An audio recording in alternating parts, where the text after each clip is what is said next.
So I haven't reacted to an exurb1a video in a while, and this one came across my feed. I looked at it for a while. I had it in my watch later for a little bit. I'm never going to do anything remarkable according to the title of this video, and I'm very curious as to what that means.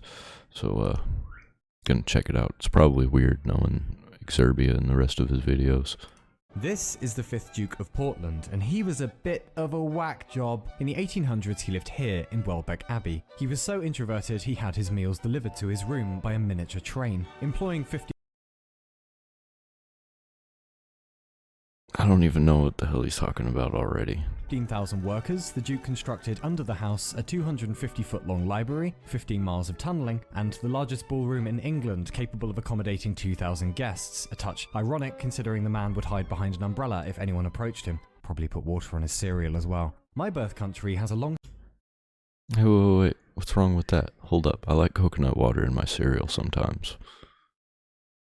It's a different kind of thing, though. It's not like I'm having the... You know what? It's propaganda. Putting milk in your cereal, that's propaganda from the milk companies. Who's to say you're supposed to put milk in your cereal?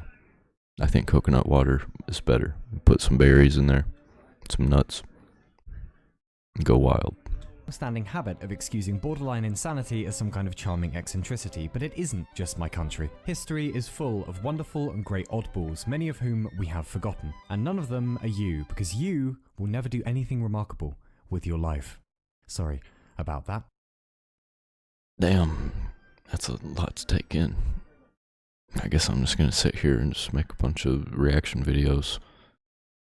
Work at a bar until I die. Sounds good to me. 1805, and the poet Lord Byron, or just Byron then, has enrolled in Trinity College, Cambridge. He finds out dogs are banned. Alright, Byron says, what about bears though?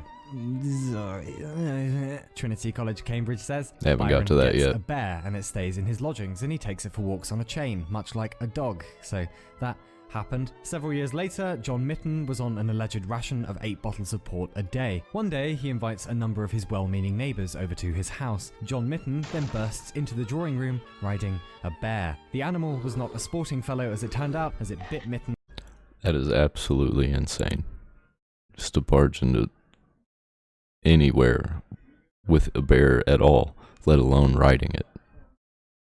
Then went on to attack a servant. Ursus, more like Arsus. Anyway, that's just rich people though, isn't it? Anyone could go bonkers if they have lots of cash. Well, how about rags to riches stories?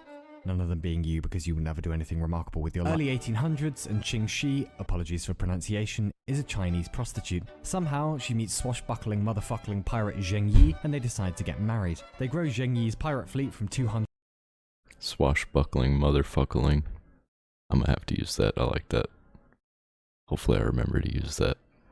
to 1800 ships, or about 70,000 men and women. When Zheng Yi died in 1807, his widow took over the fleet and Qing Shi became empress of one of the largest navies in the world, and a pirate navy at that. Now, admittedly, one answer you may not expect to the question, what do pirates need more of, is accountants, but they did. Qing Shi introduced taxes and laws to her pirate utopia. Loot had to be registered before it was distributed among the fleet, and if you disobeyed Qing Shi, you were free to hang up your pirate hat and go your separate way, just as long as you left your fucking head behind.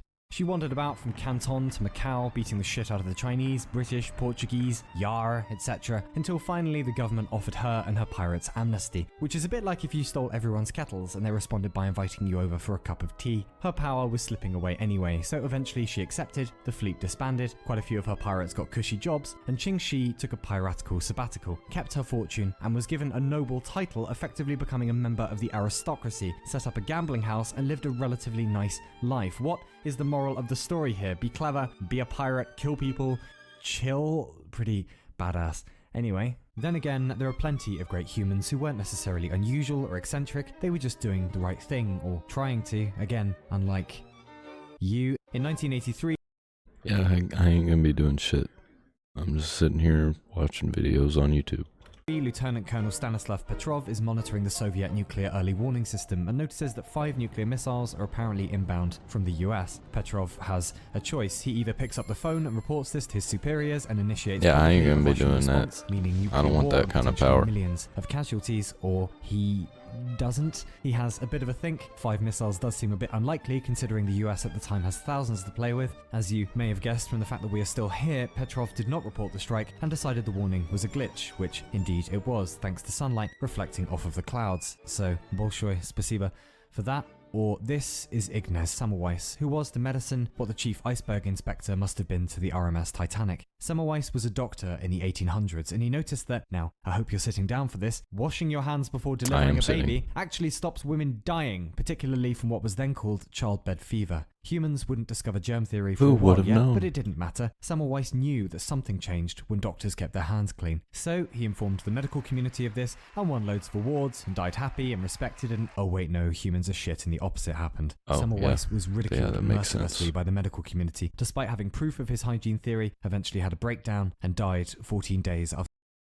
Oh wait, but I thought dirt acts as a seal so that germs couldn't get in.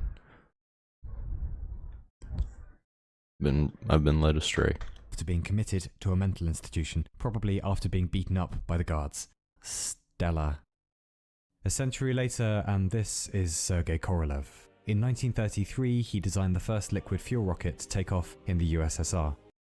And where did that lead us?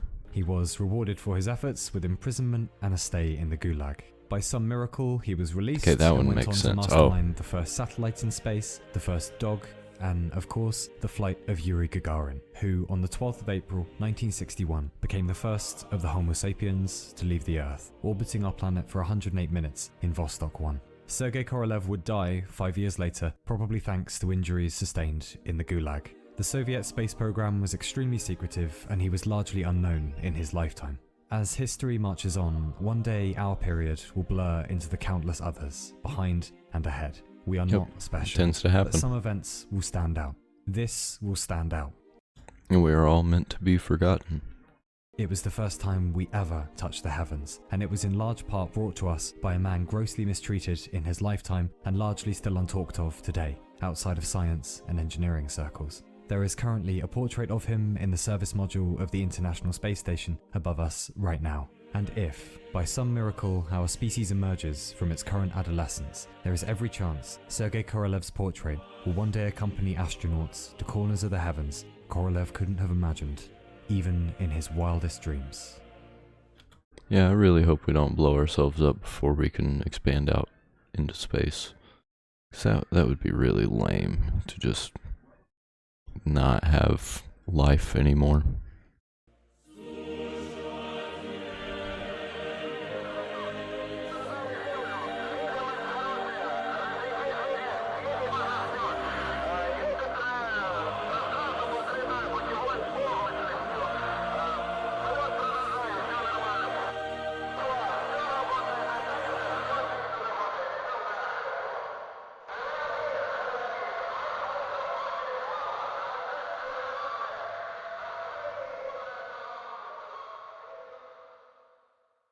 So, in light of all this, what makes a great person of history? Well, let's start with two born to ideal parents' eggs. Yes, lovely. 2 cups of in the right place at the right time sugar. Excellent. 3 cups of natural talent flour. And finally, 2.5 teaspoons of greatness. Now, where is the greatness? No. Oh, that's right. We don't have any in at the moment because it doesn't fucking exist. For the longest time, I believed that there were 2 types of people. The knowers, who knew what they were doing with their lives, and then the feckless plebs like me, who were just wandering idiots going from plan to misguided plan. 30 is now spitting distance away from me, and you know the most traumatic part of exiting one's 20s isn't the sudden random failure of body parts, nor the blissful crushing hug of student debt, or even losing the ability to party past 6 in the morning and not die. It is the realization that this model is bollocks. Man, I feel that it's getting harder and harder to party anymore. To the point where I'll have a sip of whiskey and want to go to bed. Because these people do not exist. Now, clearly expertise exists. Don't trust a barista to fly your plane, nor a pilot to make your double frothy laxative anxiety juice. But when it comes to wisdom, or working out how to be happy, or big boy and big girl meaning of life stuff, no one has a damn clue what they're doing. Not your heroes, not the smartest among us. When it comes to matters of the soul, it is open season. This all happened by accident. And this is a wonderful thing, because it means that as far as art or innovation goes, the world is anarchy. And while you may have convinced yourself that there's no point trying to do anything groundbreaking or novel because someone will do it better, whoever the greats are that you respect, obviously they had the same doubts and they pushed through it. They were intensely interested in or devoted to something, while simultaneously feeling lost all the time. A long period of confusion isn't a side effect of trying to do something radically interesting, it's the price of admission. We forget that Van Gogh was 27 before he even bothered trying to paint properly, that Darwin told us, "I was considered by all my Wait, I'm 27. Maybe I can actually do things. Nah, I doubt it. masters and my father a very ordinary boy, rather below the common standard of intellect, that Emily Dickinson was barely even recognised during her lifetime, that it wasn't until 100 years after Melville's death that anyone really gave a damn about Moby Dick. They were beset on all sides by mean critics or the worst I didn't even know who that Moby Dick guy was, so...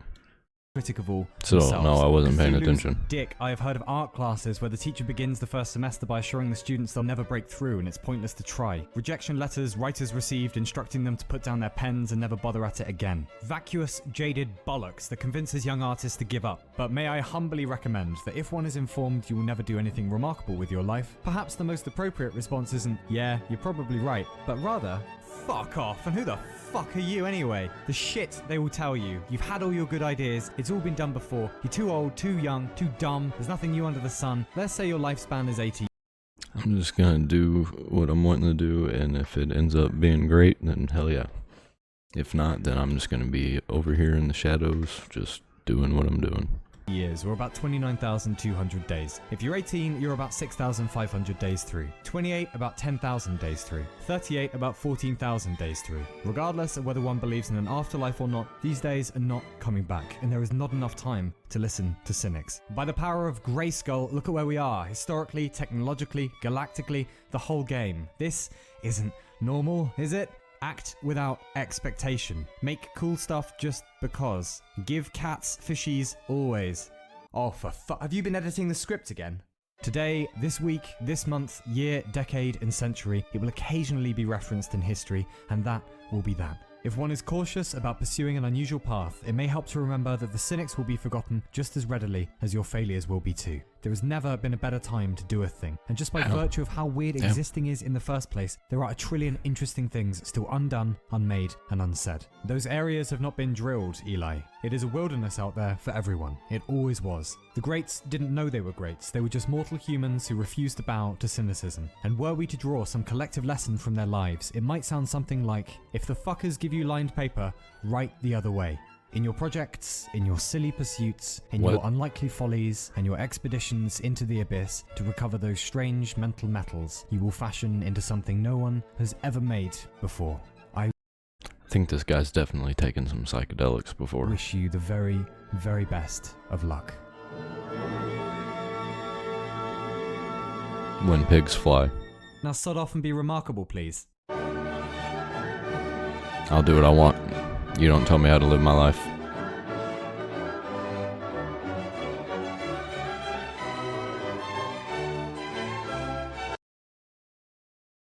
exurb1a is weird, but I like his videos. He's definitely gone off deep end on some psychedelics, but who hasn't? Who pays attention in this space? I know that I have, and I've seen some shit. And I kind of get where this guy's coming from.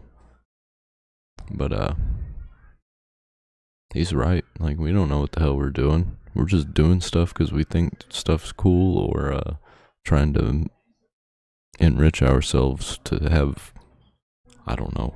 I don't know why people enrich themselves. I don't really care to do that. But I don't know where I was going with that. Anyway, exurb1a is cool. I recommend watching exurb1a's other videos.